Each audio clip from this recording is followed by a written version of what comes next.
Michael Gove argued the EU was plotting to prevent the UK behaving as third country post-Brexit. Chancellor of the Duchy of Lancaster Michael Gove argued the EU had not ruled out blockades of trade routes in the UK. While speaking to the House of Lords European Union Committee, Mr. Gove said the EU had not listed the UK as an individual country. He claimed this meant that the UK would still remain an extension of the EU and would not be able to trade freely as a third nation post-Brexit. Lord Kerr said to Mr. Gove, Boris Johnson said in the House of Commons that the EU was holding out the possibility of blockading food and agricultural transports within our country. When and how did you detect that? What came to your attention? What did you do about it when it came to your attention? Presumably you immediately contacted the Joint Committee co-chairman. Mr. Gove went into details of the discovery why the UK was wary of the EU at this stage. He said, I think it is a matter of public record that at the time the Prime Minister made the point the UK had not yet received third country listing.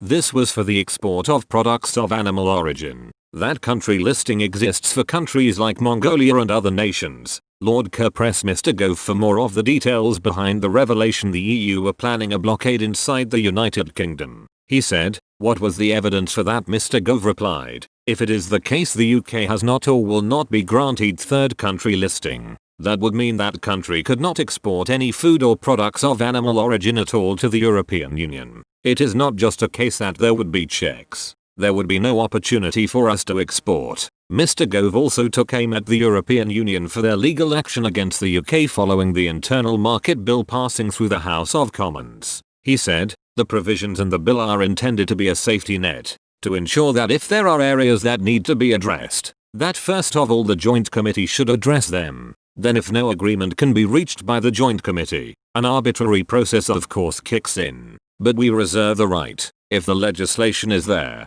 to ensure that the integrity of the United Kingdom is protected if no agreement has been reached. The EU made it clear that they would be launching their own proceedings.